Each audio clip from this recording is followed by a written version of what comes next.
share screen. This is the screen this is the link that we are going to be working with today. Hello, everyone. This is Shreyansh from Questbook. In this quest, we'll be learning about Rust on our path to Solana. The series of quests will get you acquainted with the basics of Rust and Solana to give you the ability to deploy your own smart contracts in no time. However, before we delve into the ever exciting realm of Solana, we must first understand the foundation upon which it is built, the Rust programming language. That is, of course, not to discredit the bits of C and C++ thrown into the mix, but we'll focus on only Rust here. Now, while I absolutely adore the history and etymology of languages, both verbal and programming, I will abridge those aspects about Rust for the interest of time. If you Google Rust, you'll find that it was created with a special emphasis in memory safety and concurrency. Two aspects which we'll get into later down during this course. People coming from C and C++ might find themselves at home with some of the control flow paradigms seeming to be quite familiar. However, that's only at the surface level. The deeper you go, you'll realize that Rust has its own way of doing things, its own idioms, if you want to be technically correct. With all of that on the side, let's discuss the real reason for what we're trying to achieve at the end of this quest, or rather, what you should expect. By the end of this quest, I expect you all to open up a GitHub project written in Rust and read through some of the code. I don't expect everyone to understand absolutely everything there is written in that course. However, I do expect you to understand most of it. This quest will give you just enough material, allowing you to create and deploy your own Solana smart contracts. All right. So that's pretty much just the basics. Nothing so fancy here. Hello and welcome back, everyone. This is Shreyansh from Questbook on the quest Introduction to Rust. In this section, we'll be dealing with how to set up our development environment, which includes two parts. It includes us setting up the Rust toolchain, as well as our development environment itself. So that could be the code editor of your choice or the IDE of your choosing. In order to get started with Rust, the first thing you'll install is something called Rust Up. Yeah, so I highly recommend everybody to do this while this is going on. This is just a just a 1 minute 45 seconds whatever video. So I think it's not gonna be enough. But just simultaneously keep doing the installation so you have it all on your system. I'm just sharing all the links that I think it's just this link that you would require. So as he mentioned, we need to install something called Rust Up. So you need Rust Up. You need to install this in order to run your Rust programs. So let's see if he's now Rust Up on its official website, as you can see on getting started for rustlang.org, says that Rust Up is the Rust installer and version management tool. A lot of times we need a way to quickly swap language versions, to swap entire tool chains of whatever programming languages we have available at hand. Rust, being a fairly actively maintained language, has a lot of releases which come up, from what I remember, every 2 weeks. This may also be necessary in case you're testing out some legacy code, something which will not work with later versions of Rust.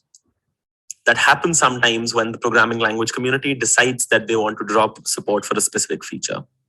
To get started, what we'll do is we'll copy and paste this command. So here we are in our development environment. Let's paste the command there and let's run it. When you see this, press 1, which will proceed with the installation. It will add all the environment variables which are necessary for you to get started.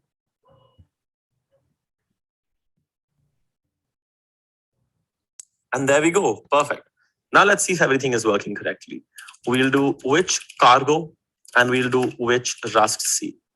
As you can see, we get valid output from both of these commands, which means that we have installed the programs which are necessary. Yeah, just like checking, but I seem to have cargo. I'm sure. Rust. Yeah. So one of the things about Rust is that to manage the different Rust packages that are created, we have a package manager called Cargo. So Cargo makes it easy for you to include different libraries bundled together.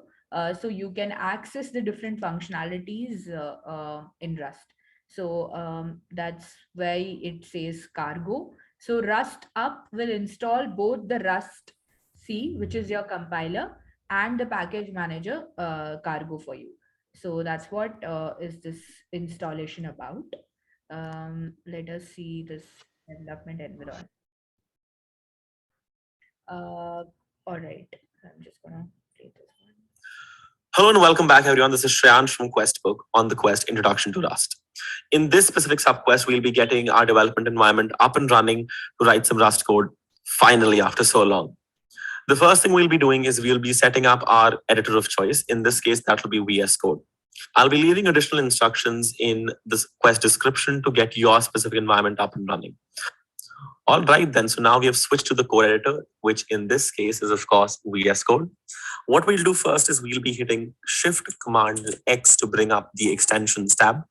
We'll be searching for crates here, and that'll bring. So I highly recommend everybody to create like a small directory for yourself where you can, go for like running basically something like uh, a Rust study group or something. You can create your own directory. I have a directory called Rust where I keep writing some code like regarding different chapters and all that. So you can just do that. It will be easy for you to keep track of your code and stuff like that, and you can directly push from here to the GitHub repo. So I'm just going to create like a folder called Solana for Rust,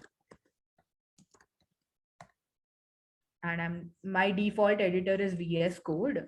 If you want a link to install Visual Studio Code, let me just share that with everyone. So all the operating systems support Visual Studio Code. You can install this. Is one of the good editors. You can also install any other editor that you are most comfortable with. I don't think that it would matter so much. Let's see what extension he's asking us to. Okay, helps Rust developers creates.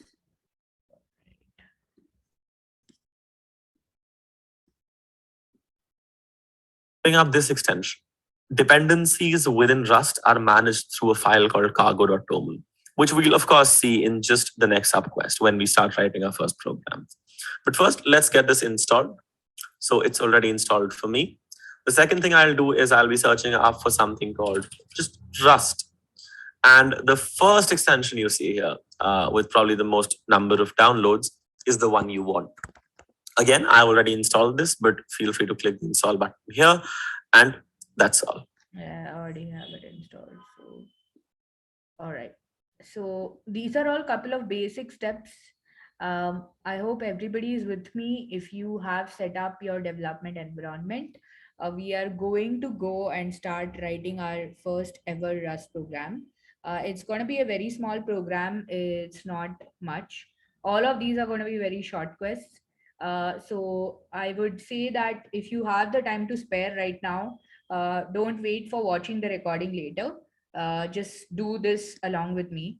If you have joined recently, here is the link that we are following.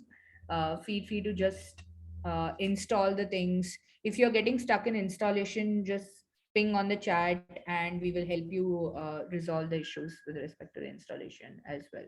So we want you to be all set up by this study group study session, so we can all move forward together from the next one. Hello and welcome back, everyone. This is your quest master Shreyansh on the Quest Introduction to Rust. In this specific subquest, we'll be starting with our first Rust program. We'll see how Cargo scaffolds a folder for us, which contains the necessary code, or rather just the introductory code to write any application, and sets up a couple of other things for us. We'll be wrapping up by actually executing our program and checking the output. From our development environment, let's first go into the terminal wherein we'll type cargo new hello world tag bin. So I'm going to be doing this along with the quest master, but I would also suggest. Hey guys, I'm Nandini Menon, data scientist at Google and instructor at Scale Up Data Science. All right. Yeah. This will create. So I'm going to be doing this like in parallel.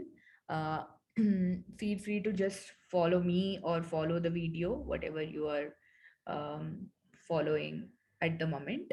But definitely do this in parallel so we can kind of get through this together. And if you have any questions, we can definitely take it up like right away. So I have this Solana for Rust folder, and I'm just going to follow the commands.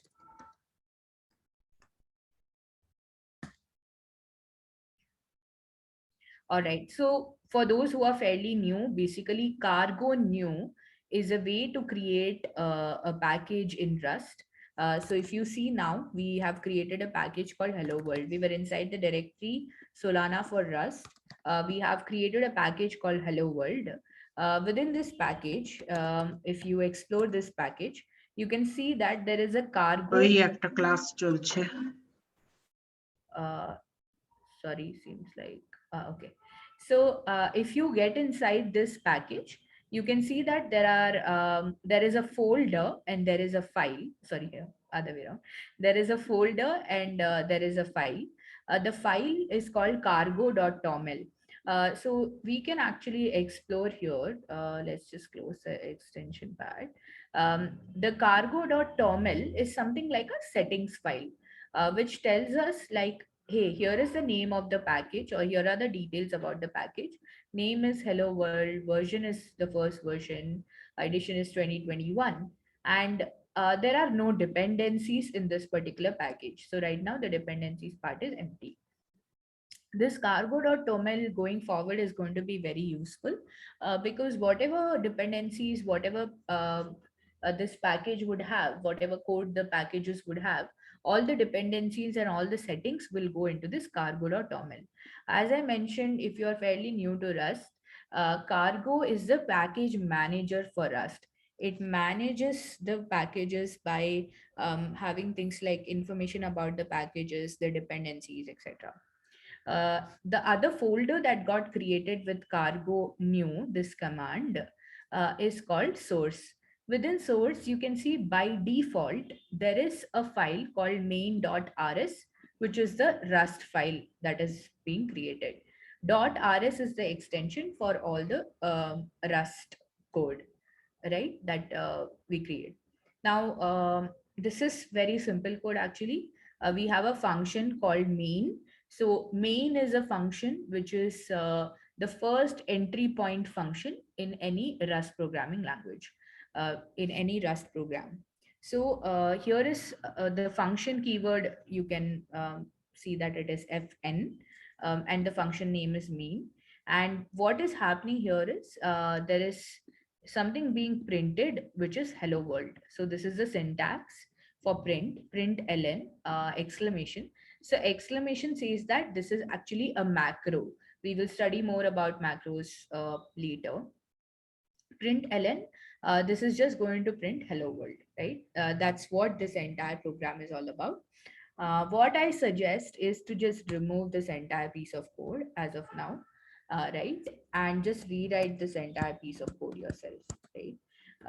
It's nothing, it's just 2 lines and then a semicolon. Just do this right now so you get a hang of writing the programs. That's pretty much. Create a new folder called Hello World in your current directory. In this case, my current directory is code. If you notice, Cargo has automatically created a new folder for us called Hello World. If you open this folder, there is one folder within it called src or source, and 2 other files, gitignore and cargo.toml. To start with gitignore. Gitignore is responsible for ensuring and telling Git that anything within the target folder, which you don't see right now, but it will be there in just a bit when we compile our program or when my extension on this editor compiles the program. This directory will be created. The contents of this directory are build artifacts or pieces of compiled code created by the Rust compiler. Second is cargo.toml. Recall from subquest 2D that we installed the crates plugin on VS Code to manage this. This file contains the metadata about the application, in this case, the name, version, and edition, followed by dependencies. You will see this section get filled up with dependencies as and when we start using external libraries, or as they are called in the Rust world, crates. Let's move on to the source folder within which we have just one specific file called main.rs. For people coming from a Java background, this might seem a little familiar, since source is essentially the folder which contains all of your application code. However, we just have a flat folder structure here with just one file called main.rs. Care should be taken to ensure that this file, the entry point to your application, is always named main.rs, followed by the name of the function, which is the entry point within your application. In an application, for example, in Java, you have a public static void main. In this case, it's simply main, which does not return anything. The FN declaration, the function declaration, the keyword declaration, as well as the variable declaration is something which we'll see in the next part of this course. Right now, just understand that we have the FN keyword to denote its function, followed by the name, in this case, main, that's right, followed by any list or any length of arguments as you may see necessary. In this case, it's nothing, followed by the return type. Again, in this case, nothing. The body of the function is captured between these parentheses. In this case, we just have a macro. A macro is denoted by an exclamation point at the end of the name of the macro. And we'll talk how macros are different from functions in a later subquest, but essentially macros are functions which write more code. They are code pieces which write more code. In this specific case, we just have a very simple hello world. If you were to run this application, you'll see the phrase hello world being written to our standard out. The first thing we'll do is we'll be switching into the hello world folder, which was created by us. And then we'll be running cargo run. And as you can see, hello world has been printed out to our console. If you also notice, there are a couple of information which you may find useful. For example, this is an unoptimized build and also contains debugging information. Debugging information essentially means that it contains the name of the functions, the name of the variables as they were written in code. Lastly, you'll see a new artifact has been created, the hello world binary artifact under the debug folder. If you were to create it for a release, which is a production release, which again, we'll get into in a later subquest, this will change. We can also execute the program after compiling by going to target, debug, hello world. Excellent. All right then, that's all for this subquest. I hope this excites you just enough to get started with Rust. In the next quest, we'll be looking at the different data types available to us within Rust and how to declare variables. Till then, thank you so much. So basically what is happening here is the cargo run is actually compiling and running the program. But if you will just do cargo build, sometimes you will see that we are doing just building the contract, just building the program. It will just create this binary within the target folder.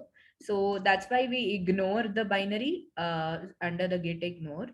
So you can see that under target debug, you get a binary, which is the hello world binary. So you can see that it's either binary or uses an unsupported text. That's why we are not able to see it on the editor. And that's why when you run /target debug hello world, you're able to see that hello world is being printed because the binary is being run, which is giving this input. So if you are from a C++ background, as was mentioned earlier, you might be familiar with this concept. If not, just think of it as a compiler action. That is, there are two steps to what this compiler does. One is, as the word compiler goes, it's going to compile the program and create a binary out of this. You can use this binary to run this particular piece of code on any system that will support the running of this binary. That's the whole idea of creating a binary file. So from now onwards, it's just going to be different concepts of Rust. So we are probably going to walk them through in a much faster pace because we have done all of this earlier. But if you have any questions, feel free to keep posting this on the chat. So maybe Sweta and I can address your questions based on what the questions are. So let me just open this on YouTube. It seems faster.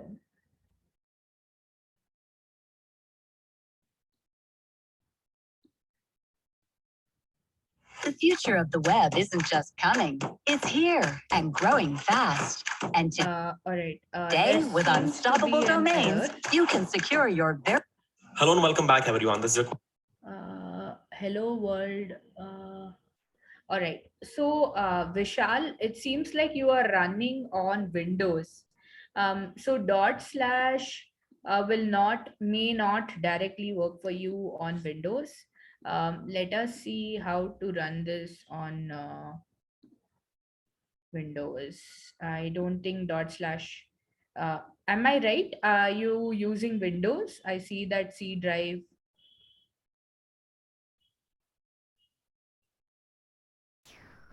I'm using this VS Code editor Okay. command prompt. What is the command that you run, Vishal? Give me the chat. Dot slash target debug hello world. 1 second. No, it won't. It won't work in Windows. There's a separate command that is given in the docs. So Uh, in the Rust doc, Shweta? yeah, in the Rust doc. In the programming chapter or in the installation one? In the first chapter itself, where they show how to run a program, installation and all after hello world. Is it using the compiler directly? Yeah, hello world. We can Yes, go yes. to hello world. Yeah, there when we are running the program. Yeah. This one on Windows? Yeah. So what you were trying to do, Vishal? You were trying to debug or what? No, he's trying to run the binary looks like.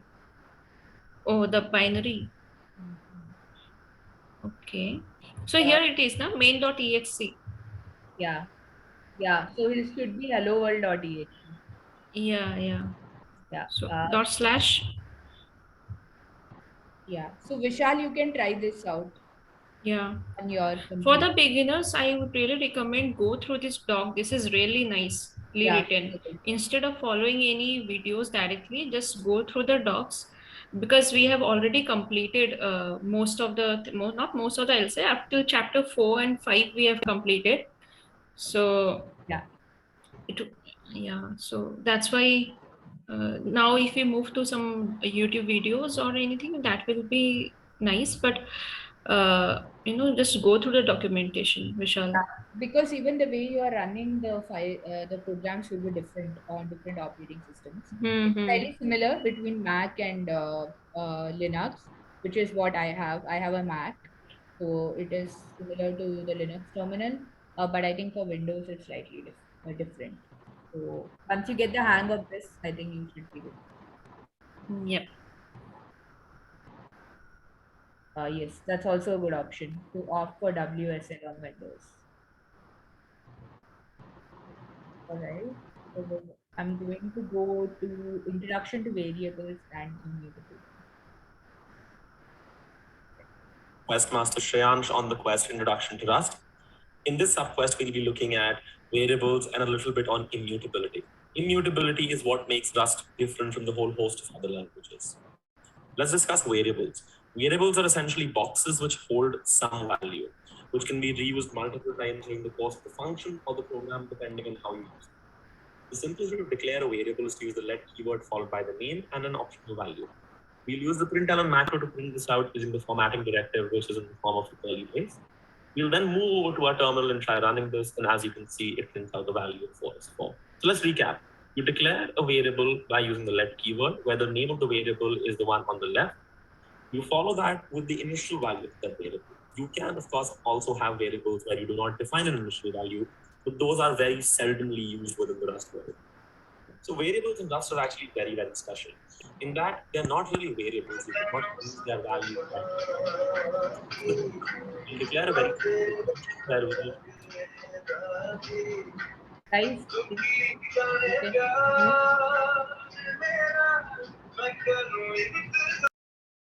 all right. Sorry for the interruption. So there is this quick example on just like variables. If you miss this, it is just like let x is equal to 4 and then print the value of x. So I'm just doing this very quickly for those who want to. But yeah, for most of you who have been attending the sessions, you are already familiar with this. But still, if you have the time for it, just add on to your hello world and kind of keep typing these commands. I'm also typing them for you on the screen so you can see that it's a bit fast. The formatting directive, which is in the form of a curly brace. We'll then move over to our terminal and try running this. And as you can see, it prints out the value of 4 is 4. So let's recap. You declare a variable by using the let keyword, where the name of the variable is the one on the left. You follow that with the initial value of that variable. You can, of course, also have variables where you do not define an initial value, but those are very seldomly used within the Rust world. So variables in Rust are actually very, very special in that they're not really variables. You cannot change their values by default. Let's see this with an example. We'll declare a very simple function where we'll assign a variable x to the value hello world, and we'll print that out. And following that, we'll reassign it to something like hello quest book. If you were to print this out, you'll notice that this will print out the reassigned value, in this case, hello quest book, which is the standard understanding or rather intuition of how variables should work. However, if I had to do something very, very similar in Rust, if I were to reassign the value to 5, you'll see that this gives an error. It says that the variable cannot be assigned twice. If you were to run this code, you'll notice the whole host of warnings and errors generated. I want to talk about the Rust compiler here in that it tells you everything which you need to know in order to fix the error. In this specific case, it's telling us that there is an unused assignment and it is overwritten without being read. In the second one, which is our error, it also tells us how to fix the error by making this binding mutable. If you were to copy and paste the command given by the Rust compiler, you will see not only what the error is, but also an explanation on how to fix it, followed by examples of the wrong code and the right code. So in this case, it's asking us to add a specific keyword called mute. Let's try that out. So let's make this variable mutable by adding. Yeah, so this part that, I mean, you don't have to really go through this, where is this? So the class code, I think it's a bit more complex than for beginners. But this part is very important. That is, whenever you try to run something and you are unsuccessful, the compiler will throw a proper error. And it also really describes like what could be the error. So it says like it cannot assign twice to immutable variable x. So this is the error basically that they are trying to mean we are facing here, which is shown here by the VS code itself, that x is already 4, so I can't reassign it to 5.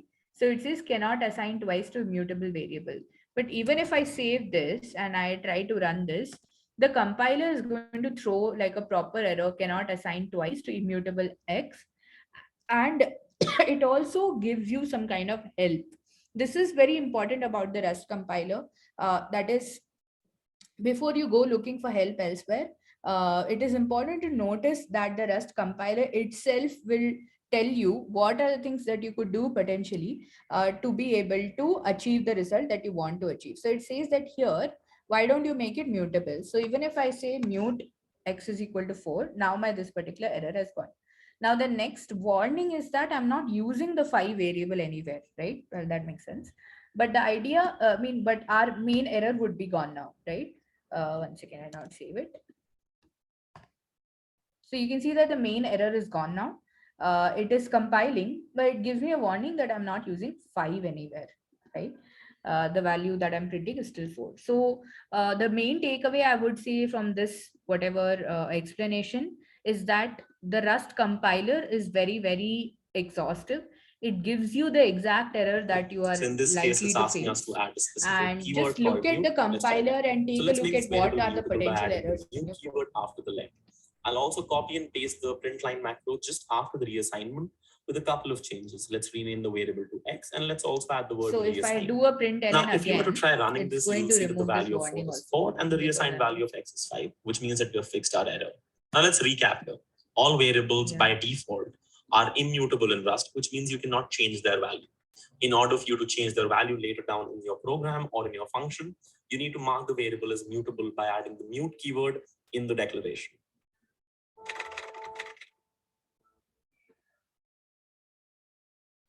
All right, we'll just run through these, I think, very quickly since we have done most of them.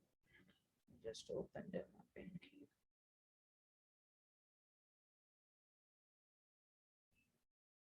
Hello and welcome back, everyone. This is the Quest Master Shreyansh on the Quest Introduction to Rust. In this specific subquest, we'll be talking about types. Recall from the previous subquest, a variable is a box which holds some value. The more formal definition would be a variable is a box which holds some value of a specific type. The way you annotate a variable is you add a colon followed by the type you want in front of its name. In this case, we'll give it an i32 type, which is a signed 32-bit integer. An integer is a number which does not contain a decimal. Just as a sanity check, we'll also print this out in a way we are quite familiar. We'll print this out using the println macro, where we will say the value of the variable is something, and we'll bind it to x. Let's run this, and we see that the value of the variable is 5. What I'm doing here is that I'm writing some code which will print out the type of any variable I want. You don't need to worry about how it works right now. Let's check if everything works as expected. We'll call x.printType, which in this case, because it is explicitly annotated, should be i32. Let's move on to our terminal and let's run this. We see that the type is i32, which means it works. Now, what would happen if I were to remove the i32 declaration? So let's try removing this and we'll run this code yet again. So in the terminal, cargo run, and we see that the type is i32 yet again. This is because of something we call type inference. The way type inference works is that the Rust compiler automatically assumes the type of a variable based on how it's being used, where it is being used, and what you want to do with it. In this case, the compiler decided that i32 is the best type which we can give to the x variable. Let's talk about something called dynamic typing, in that how variables can automatically change their types based on what you assign to them. In this case, x starts as a number. We'll print out the value followed by the type, which in JavaScript you do with something called the type of operator. Let's not forget to call this function later on. And following this, what I'll do is I'll reassign the variable x to something like a string, let's say hello world, and we'll print out the value as well as the type again, using the same notation. This time I'll just change the formatting directive. Let's go into the terminal, let's try running this, and we see that the value of x is 5, hello world, the number type and the string type has changed accordingly. Let's try doing something similar in Rust. We have a variable x, let's mark it as mutable, and let's try changing it to, let's say, again, a string.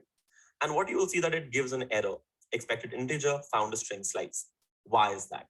That is of something called static types, which means that you cannot change the type of a variable once you've declared or defined it. So just as a recap, you annotate the type of a variable using the colon syntax. You add the colon after the name of the variable followed by the type you want. So let's talk about how numbers are represented. In this case, I have an i8, which is an integer of 8 bits. It's a signed integer of 8 bits, which means that the first bit is used for sign. The next 7 bits are used for the number itself. The sign can be 0 or 1, depending if it's a positive or a negative integer. Because i8 only uses 7 bits to represent the number itself, it can only have a value from -128 to +127. You might be wondering why not +128 as well. That's because of something we call the 2's complement, something which is outside the scope of this quest. Let's try this out in practice. I'll change the value 5 to 128 for an i8, and you'll see that it gives us literal out of range for an i8, which means that 128 isn't something which i8 can represent. We can fix this by making this an unsigned 8-bit integer. Now, if we were to remove the first bit, we now get 8 bits to represent our number itself, which means we can represent from 0 all the way up to 255. Now, what if you wanted to represent a number which contains a decimal? Let's try figuring out the type for this specific type of number within Rust. We already have the function, so let's call x.printType, and we'll move on to our terminal where we'll call cargo run. And we see it as a F64 or a 64-bit floating point number. Rust gives us the option of using either F32, which is a 32-bit floating point number, or 64, which is the default. Characters within Rust represent a single UTF-8 character, which means that they can either be a full ASCII character or they can contain anything which is permissible within the Unicode standard. So in this case, we have a C followed by the sign for a section. What if you wanted to represent yes or no? In other words, a Boolean. Let's try declaring a variable called x, and we give it the value of true. We also have the print type function, so let's call that, and let's run this code. We see that the Boolean type within Rust is called bool. Booleans are mostly used for control flow and conditionals, something which we'll cover in a later subquest. Right now, we have 2 conditionals. If x is true, then print out that text. If y is true, print out that text. In this specific case, since only x is true, we'll only see the line 19, which is x is true. And when we run cargo run, we, as expected, see x is true. Hello, my name is Suraj, and I'm... All right. So for the typed variables, just one most important thing for you to understand is that if you see a structure, and in that if you see certain variables, you need to understand the type of the variable will come after the colon. For example, I'm going to try and pick up maybe a quick small contract. I think that would have been easier. No. Let's see. Struct. Yeah. So so you can see here, like, this is where you will see like the types mostly, or you will see the types being defined within functions in a contract. But basically, every variable followed by a colon, you will see the type of that variable like this.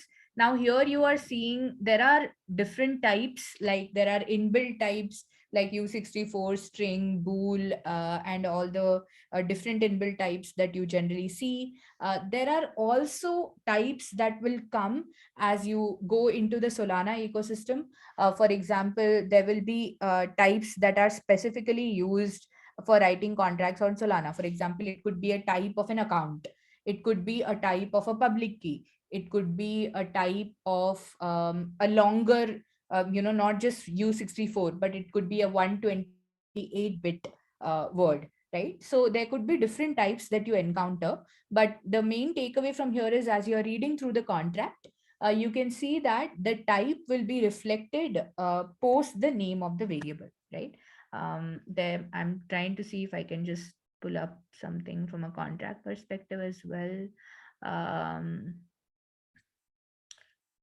Yep, this is a type. Sorry, this is a contract where you can see that there is a structure called initialize, right? And you can see that this variable called vote account is of type account. The account type itself seems like it's a hash map or like a persistent map kind of thing. But you can see that after colon, you can find the type of this variable. So this type of variable user is actually a signer type. The type of variable called system program is a program type, right? Don't get overwhelmed by all these other types that you're not aware of. As you read through the contract, or as you read through the ecosystem, you will also understand what these types mean, right? But basically, this is what I kind of wanted to show as an example. Hello and welcome back, everyone. This is your question. Let's see what is the next one. Types and composite types. Okay, yeah. So we are on the right one. Master Shreyansh on the quest Introduction to Rust.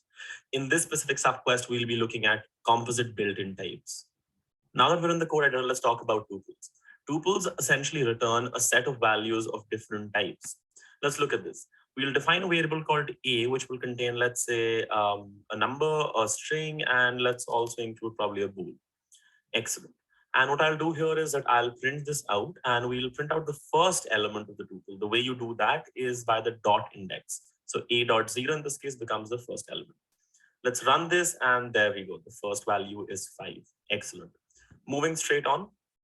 Similarly, let's try accessing the first 2 values. So I'll just modify the text a little bit to say 2 values, and I'll also include another format string here. And we'll do A.1 in this case, which is the second element. Let's run this again.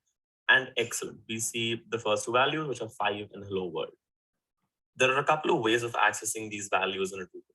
The first one we saw is to just assign it to a variable. In this case, we'll do val1 and val2, which will represent the first 2 elements within that tuple. Let's print that out and let's see what we get. We'll say the first value is something and the second value is something, and we'll fill that in with the variables we defined previously. So in this case, val1 and val2. Let's move on to our terminal and let's see what we get. Excellent. The first value is 1 and the second value is 2. It works like it's expected. Let's see the second option, which is also called destructuring. In this case, we try to create a tuple on the left and a tuple on the right. So in this case, I'm creating val1 and val2, a tuple on the left, and A is a tuple on the right. You'll see it gives an error where it says that the tuples need to contain 3 elements, but it only found 2. It needs to match the number of elements you have in the tuple you're trying to destructure, in this case A. So let's just add an underscore here to ignore the other value. Let's copy and paste the other macro here, and this should work just as expected. Let's try it again. And there we are. As expected, it works. Let's talk about arrays next. Now, arrays also return a set of values, albeit of the same type. The way you define an array is through the square bracket notation. So in this case, we will see a square bracket followed by a couple of I32 values. The way you access these values is through the square bracket again. So we'll try accessing the first value again here with a at 0, which means the first element. Let's run this, and what we see is that the first value is 1. Moving straight on, let's say you have to declare an array which contains the same element repeated a number of times. What we do for that is we define the array, but this time the first element becomes the value you want to repeat, and the second element becomes the number of times you want to repeat it. We'll print this out of the special formatting directive, which includes the colon and the question mark, which is just debugging. And let's try running this. And what we see here is that the array itself has been printed, which contains, again, the 10 zeros as we want to. To give a type to this array, we do something like this. Open the square brackets, we enter the type of the elements followed by the length. So in this case, I32 is the length of every element and 10 is the length of the array. You must also realize that the same concepts of mutability apply to arrays as well. In this case, I'll try to mutate the first element and I'll try printing that out. As you can see, it gives an error saying that it is not declared as mutable. The simple way to fix this would be to just declare the array as mutable by adding the mute keyword, saving this, and I'll also update the text saying the updated value. Let's try running this, and it works now. Is the Canada PR on your wish list? Canada. Definitely not. You're right. Hello and welcome back, everyone. Let's do the control flow, if I'm right. Yeah, control flow, loops, and match statement. Okay. This is a quest master Shreyansh on the quest Introduction to Rust. In this specific subquest, we'll be discussing control flow. So we'll start off by discussing the if-else-if ladder. And to explain this clearly, I'll take an example where, let's say, if a number we define is 1, we print out u1. So let's start by declaring the variable itself. We'll call that num, of course, and we'll follow that with if num is double equal to 1, we'll print ln u1. Now the double equal to returns true if the number on the left-hand side is equal to the number on the right-hand side. Let's try executing this, and what we see is that because the condition matched, we printed out u1. Excellent. Moving on, let's say if the number is 1, we print out u1. Otherwise, we'll print out u lost. We do that by adding the else clause. In this case, we'll add another println macro, which will print out u lost if the number is anything apart from 1. So number 1, we print out u1. Otherwise, everything within these curly braces is executed. Now, let's change the number to test out if our logic works. We'll move on to the terminal here and we'll do cargo run again. And we see it says u lost. So now let's say we change our condition that if the number is 1, print out u1. Or if the number is 2, you print out try again. And if the number is anything apart from these two, we'll print out u lost. The way you do that within Rust is you add the else if clause. So you can have as many else ifs as you want. In this case, we'll add one just after the first condition. And we'll say else if the num is double equal to 2. Let me just clean that really quickly there. We'll print out try again. Let me just clean up the code here really quickly.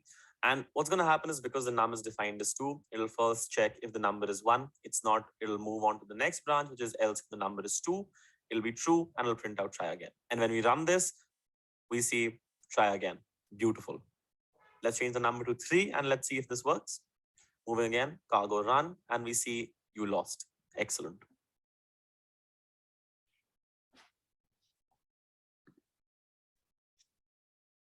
All right.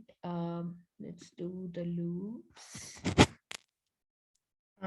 Hey, welcome to this video on Rust generics. My name. So I'm going to leave the loops and the match statement for you guys to do it on your own because we are already running a little over. And I wanted to kind of get here, at least show the steps. So everybody's ready and on the same page. Let's just, yeah. So in today's today's class, I also wanted to do this so that you are familiar with, we are good to go from the next session onwards.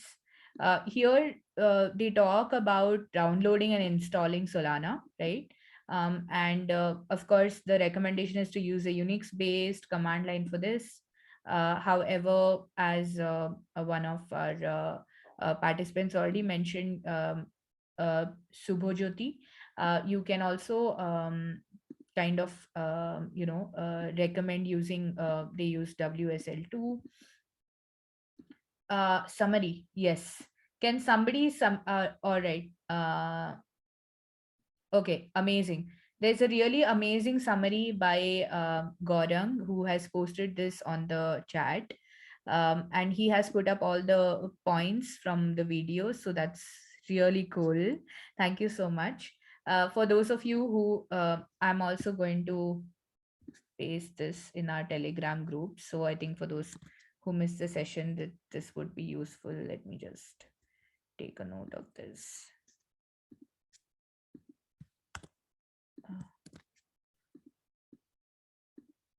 All right. So I'm going to post this in our Telegram group as well. Thank you so much, Gaurang, and thank you for reminding that we needed to summarize.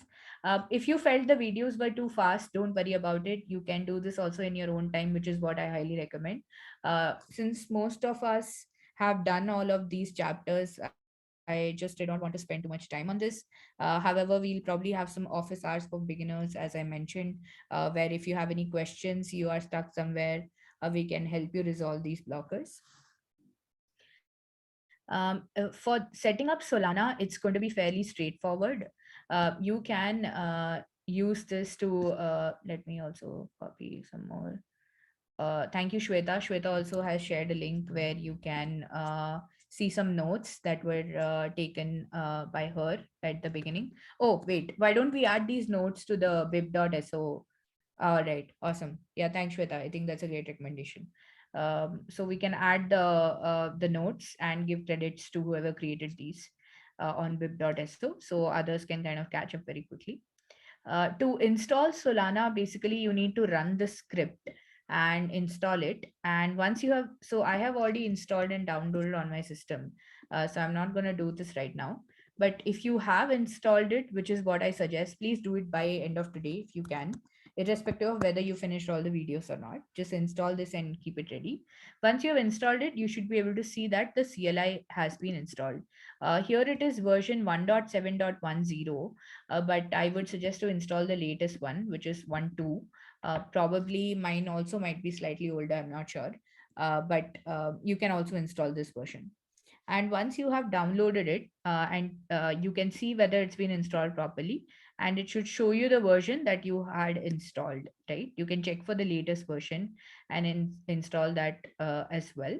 And in order to basically run the Solana test validator, so basically we'll talk about like validators and what they mean, etc. later.